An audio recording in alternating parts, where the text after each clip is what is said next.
Hey y'all, it's Spiritual Life Coach 43 here to do Life Coach session number 7 already, you guys. Oh my goodness, time is flying. Where is it going? Well, the topic for today will be red flags, okay? So I feel like I'm continuing the energy from last week's life coaching session was about cheating, but this is about red flags within the family, within friendships, and just take it how it resonates with romantic interests. Just take it how it resonates for you. Please know this is life coaching sessions. I still do offer life coaching sessions and tarot card readings. If you would like a reading, please go ahead and read the description box below. My email, all my information is right there. If you have any questions, please feel free to email me and ask, and I will get back to you as soon as possible. Thank you so much if you're new to my channel. So much. I appreciate everybody, all my subscribers and watchers and viewers. Thank you all for being here with me and rocking with your girl. I appreciate you. And for all my returning subscribers, watchers, and viewers, and I just love you so much. Thank you so much for being here with me. I had my candle burning and then I stopped because it was kind of like, I don't know, it was making the screen look very blurry, but now I'm kind of like missing the fire. So anyways, either way, we got Jesus with us. We got our spirit with us, and we're going to get started. So as you know, my life coaching sessions is not the same as tarot and oracle card readings. This is without any of my cards, so this is just my life coaching sessions. I do have experience as a life coach. If you don't know, now you know. And I've done a lot in life as far as like with education, and I have 3 degrees. So if you want to read about me, it's all below. If you want my card decks or anything, it's below. Everything is there if you need it. Okay, so let's just jump right in. Let's get back to these red flags. And please like, share, subscribe, and comment if you wish. I always forget to say that, but I try to remember. But anyways, let's discuss these red flags. Everybody needs to know that it's so important in life to listen to your intuition, okay? We have that gut feeling. We have that eyebrow that raise up. Something that stands out is not cool. Something in your mind will stand out, or in your stomach. Please pay attention to it and don't overlook it, okay? That is your intuition.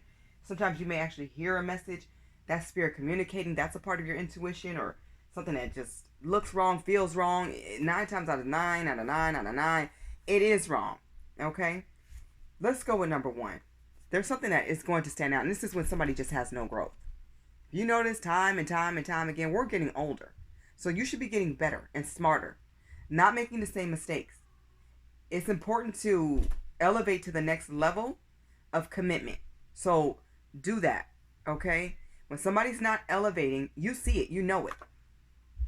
Hold on for 1 second. Okay, sorry about that, y'all. I'm back.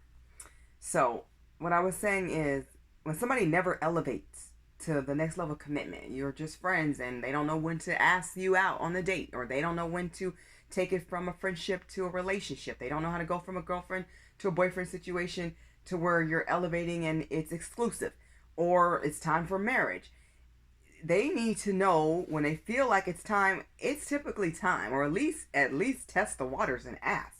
You have to have somebody who takes a risk. You know, get to know each other. Take your time and do that. But when you start to feel like, you know what, we've been friends for a while and I'm ready, shoot your shot. Why not? Go for it. Ask that person out. That's what that means. So why not? Why hold back? Okay? What are you waiting for? Go for what you want in life. It's like a job. If you don't go in there and fill out an application, you won't get to the interview. If you don't fill out an application to get to the interview, then you won't know, more about the job. You won't know if you have the job. So you have to take your chances, okay? The next one is lack of commitment, okay? I'm sorry, I said commitment. Lack of communication, my bad. Yeah, lack of that too. But lack of communication. So sometimes they won't have good conversations. They may not be in depth. You should be discussing your traditions, any morals, any values, what you care about, what you've learned from the past, what you plan on implementing in your life going forward. If you don't do that, then how do the person get to know you? By being silent? No. They just know that you're quiet, which means you're holding a lot in and a lot back. Don't be afraid to express who you are. They want to know if you love God. They need to know if you share the same religion, or at least some of the factors. They need to know where you stand. Stand in who you are. That goes with talking. You have to communicate. And I don't like this one. When people avoid asking and answering questions. Not just answering, but asking them too. The ums are often, the pauses are too long. They're not answering questions correctly or in a responsible or responsive manner. It's like you should be asking about your partner. That's how you find out things, and they should be asking about you. I think that's important. And offering advice too. And that kind of goes with the communication. So, you know, think about what you know about yourself. And I think if you are dating somebody, you should kind of know what type of person you are and what you want out of a relationship or out of a spouse or a partner or in a marriage. You should know these things. So just know these questions will come up. What do you like to do? What do you like to do for fun? What are your friendships and relationships right with your family and friends? What is that like? You should be able to answer those questions confidently, or at least honestly. Okay, number 4, excuses, excuses, excuses. No time for mind games. Don't even play them. Boy, bye. Girl, bye. No time for mind games. I don't like excuses. Too many excuses means you're just not available. And that's cool. That's cool. 5, randomness. I don't like when people are random. I love a surprise from time to time here and there. Plans are better. Plans are concrete. Knowing what we're doing is so much better than me hoping that something will come up because you're random and I don't know if you're going to go through with it or if you've changed your mind. I don't like being up in the air with things. It's great to have a surprise sometimes, but if you're going to do those surprises, establish consistency first, okay? When somebody has a red flag, they apologize way too much. I don't like too many apologies either, because apologies to me means you're acknowledging wrongdoing. However, I prefer changed behavior, okay? Don't just apologize. If you're apologizing, make sure you change. Oh, I forgot to get this at the store. Next time, every time you go to the store, just pick it up. And we do forget things in life, but when you have to keep apologizing for the same thing, that means you haven't learned. Oh, I said I wouldn't do this, and I did it again and again and again. So are you really sorry if you haven't learned? Probably not. You're just sorry that you keep having to get caught, and that's not cool. Learn your lessons so that you don't have to be sorry. The next one I don't like, and that reminds me of a red flag, is curved phone calls. You saw me calling. When somebody saw you calling, they saw your text messages, they heard your voicemails, they specifically chose not to answer. And I guess we all do it. Some people call too much. Some people call in buggers. It might be that cousin. I don't feel like talking to her today. She gets on my nerves. I don't feel like talking to him right now. I'm still irritated with him. That is different from I'm interested in this person and I love this person and I know I should have answered the phone. I'm doing it because I'm playing games.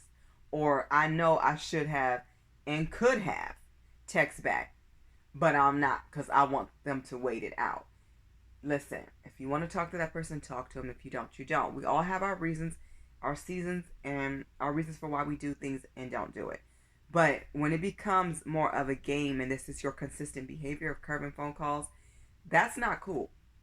Okay? It's not okay and it's not cool. And like I said, I'm sure we all do it. But if you've already talked to that person that day or, there's not a plan that's in action and you just feel like, listen, I'm tired, I'm going to bed, that's different. But it's nothing wrong with saying, I really enjoy you, but I'm so tired right now. Let me hit you back tomorrow. That's a text that's worth sending. That's something people like, oh, okay, she's tired right now. I'll let her sleep. I'll call earlier. Or she said she'll get back to me. That's respect. You're going to miss calls if you're in the shower. You're going to miss calls if you're taking out the trash and you left your phone in the house. My phone is never glued to me like that to where I take it everywhere. I take it most places. 99.9% of the time because it's just safer too. And I don't want to miss a call if it's important. However, some things, if I'm vacuuming, I ain't got my phone on my waist. I don't have my phone in my pocket. If I'm, and I can't hear it ringing because the vacuum's too loud. Or I'm outside getting the mail. I'm not taking the phone with me in most cases. So if I'm just running right back. Or if I'm cooking, I can't get to the phone. I'm not about to burn down the house or burn my food because somebody's calling. I try to answer as much as possible. However, if I miss it, I will get back to you. I'll talk to you in the morning. I don't like to miss calls. Anything could be going on. However, we all miss calls. We all miss texts. But as long as you get back to your family, your friends, and your love interest, that's cool. But just don't make it a habit to where you're doing it purposely all the time, because somebody may feel like they're being rejected, and that's not cool. Here's one I can't stand. Here's a red flag. I don't like when people are forgetful. And I'm not talking about little things. I'm not talking about, okay, you forgot to pick up this at the store, or you forgot to take out the trash last night. I'm talking about you're forgetful of in very important things. Okay? Matters of the heart, maybe moments that we experience. I know nobody's perfect and nobody's going to remember everything. However, it is insulting when people forget things that are very sincere, or very dear to us, or very emotional for us, and they forget it, especially when it's just important. You know, don't be constantly forgetful. It's not cool. It is so insulting when people forget things, and I'm like, how can you forget that? That is so important. So if you are not good at certain dates of remembering, maybe your anniversary, or you're not good at remembering birthdays, because maybe you just aren't, then you should already fill your calendar up that month and say, this is when all the birthdays are, and fill them in. This is when the anniversary is. Fill in as many things as possible, so when you look on that calendar, you don't forget. Okay, to the best of your ability. Remind yourself, okay, this month, this, and this is going down. Get the gifts in advance. Get it when you're thinking of it, even if it's something small, so that if it comes up and you do forget it, at least you already have one gift covered. I would go big, just in case later on you can go big. So, listen, get her something she likes. Get him something that he would appreciate and enjoy and maybe use. So, hey, let me go ahead and get them stilettos she was talking about. Just in case I forget, I got it covered, okay? But you should do better to try to remember, because when you forget things that people have discussed, and I know nobody's going to remember everything, we're not robots, but just know it's important to really be in tune when somebody's telling you something important that's dear to their heart, that may have not been easy for somebody to share. So make sure that you're keeping that in mind. Respect people's conversations and the intimate things that they discuss with you. Okay. Here's one that you guys might raise an eyebrow about. Too much compliments. Too many compliments. I know you guys like, there can never be too many. Of course it can. Some people overdo it. And I'm just going to be honest. It looks desperate. Okay? People have gotten so many compliments. If they have gotten that many from you, they know that you find them attractive. And let me tell you something. Compliments never get old. But at least switch them up. Okay, compliments never get old. But when you are giving the same compliment 30 times in a day, it just doesn't come off as genuine. Okay? It starts to look way desperate. And you want somebody to be sincere and believable. So, a few times should do it. Not 30, but a few times. But compliments are great. I like your dress. You look amazing. You're very handsome. Those are all cool things. They never get old. But switch them up and add to them, and I don't know. You can give a compliment every day to the same person and tell them they're beautiful. They will never get tired of that. However, if you continue that 30 times a day, it's going to sound a little disingenuous. I'm just saying. Take it how it resonates for you. Okay, and the last one. Let's talk about sex. Here's my response. How about we not? And I'm talking about people who only want to talk about that. So if your conversations always leads to sex and you're not having that yet, and it's not time for that discussion yet, then it's how about no? How about we don't talk about that? How about we talk about what I'm pursuing right now, the goals that I have, your interests, your goals, your plans in life, your family, your kids. How are you being more responsible? What lessons have you learned? There's so many other cool things to talk about. You don't want to just talk about one thing, because then you start to look like that's all you want. Now, she or he already knows that's what you want. But if that's the only thing you want, and that's not where the relationship is going, or you're on two different pages, you need to understand that that's, that might just be where you're headed. And your partner or your person may be headed in a different direction. They may not want just that. So conversations do need to be had. Make it clear what you want and what you expect. Those expectations are really important in the beginning, so that people know what they're dealing with. But I'm just saying, this life coaching session is mostly geared towards relationships, but some of them can really apply to friendships and situationships and whatever you have going on. Discussion is going to be huge. I just want you all to know that it's important that you don't let people take advantage of your emotions, okay, and your feelings. You deserve something, and somebody who's very fair, sincere, and somebody who's well balanced. So if these are red flags that you're seeing in a person that you're interested in, it's time to run. It's time to run, or it's time to have a conversation. Because if you've already had conversations and you're seeing most of these signs, half of these signs, all of these signs, your intuition has got to be telling you otherwise. Like, yo, this may not be it. So always do what you feel is best. Always listen to God and pray. Talk to your angels, talk to God, talk to Spirit.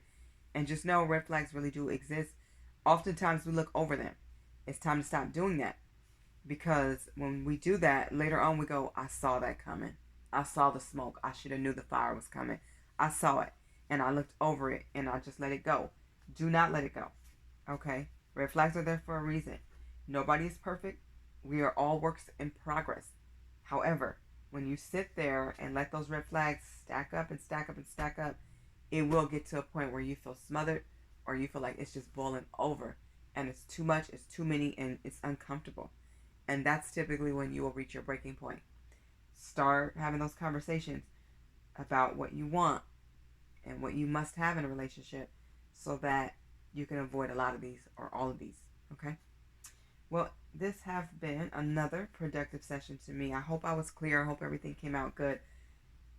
And I will continue to put them out as I feel like I should, because I do enjoy them.